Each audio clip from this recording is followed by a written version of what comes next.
Hey guys, so you go to turn on your dishwasher and you hear a hum and nothing happens. I'm going to show you how to get that motor and the impeller unstuck. Make sure you unplug the dishwasher. Try to stick a screwdriver in there and try to move those fins on the fan. If it works for you, then it'll work, but for me it didn't.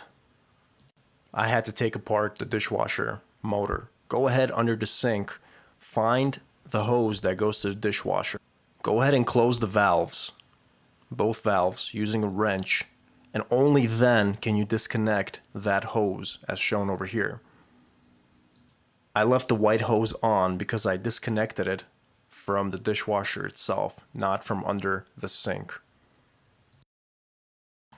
With the hoses off, we're going to lay the dishwasher on its side, and let's go ahead and disconnect the power.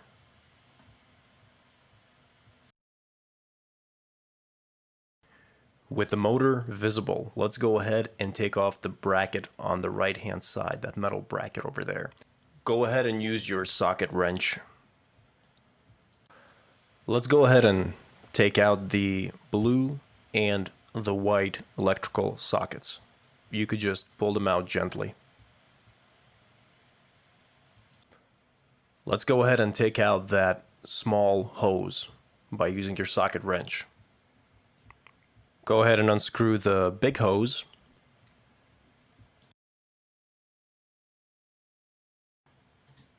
And now the top hose. Once that's done, you can gently pull the contraption apart. You got the motor. So now you have the motor disassembled. Let's go ahead and disassemble it further.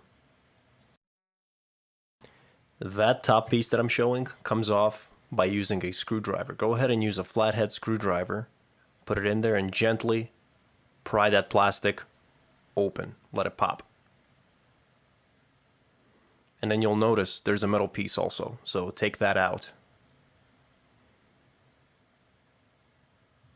I forgot to mention about the cover piece that I took off before taking those two pieces off, but I'll show you how to put it back on later on in the video. Try to spin the impeller, see if it actually works. For me, it was spinning pretty poorly. Now it spins good because I already cleaned it out. Let's take that impeller off. To do that, you're gonna have to stop the motor from the other side. Use pliers, or maybe a flathead screwdriver, as I'm showing over here. Well, I'm showing you the pliers. Stick it in there so that the motor does not spin, and as you hold it, go ahead and rotate that impeller. You might have to use vice grips initially. You can go ahead and use vice grips on that metal part on top, right over there. That's fine. And go ahead and unscrew it while you're holding it on the bottom. And it should come undone. Let's go ahead and take the assembly off, the metal piece. So flip it around and you'll see 3 screws on all the sides.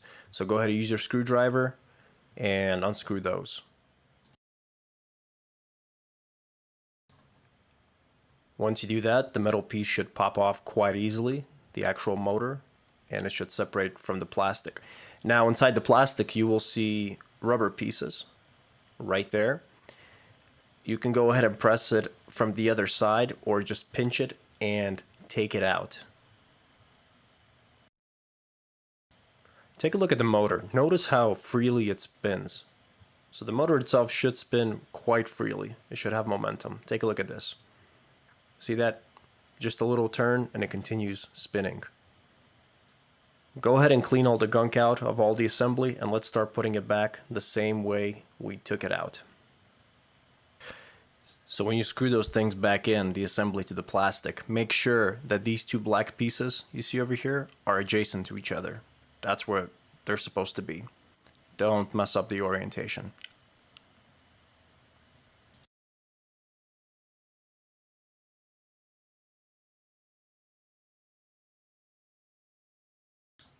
So let's flip that thing around and put those 2 pieces back in. The metal piece first, and then the plastic piece right on top of it. Make sure it lines up. Press on it. That's it. And now the top piece. Notice my configuration is a little bit broken. I don't have the actual blade, but that's okay. And this plastic piece got broken before, so the way I do it is incorrect. You want to actually screw it in the way I show you. You see that? But for me, I'm gonna have to press it with that wrench. Don't do that. All right, so let's go ahead and put this piece back in. I've already showed you how to take it off, so go ahead, align the tubes, put those tubes in, and we're gonna go ahead and tighten the back tube first. Once we're done with that, we're going to tighten the side tube.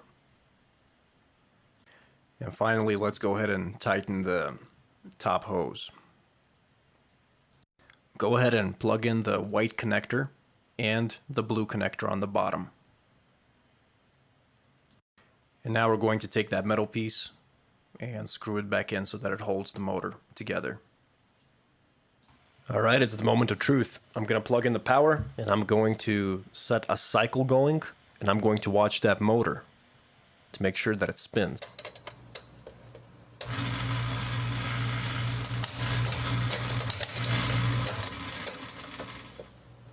And that, my friends, is a sound of success. Nice job. Let's go ahead and reconnect that white hose back to the dishwasher, as you see right over here. And the red hose I never took out from the dishwasher. I'm going to reconnect it back under the sink, as you see right over here. Reconnect it and turn on those faucet valves, and you can start up your dishwasher. As you can see over here, I will not put in the bottom assembly. First, I want to run the dishwasher, make sure it works properly, and make sure there's no leakage going on. Because if it leaks, then obviously something is wrong. I didn't tighten something up. If everything goes okay, I will go back and I will put in that bottom assembly. That's it.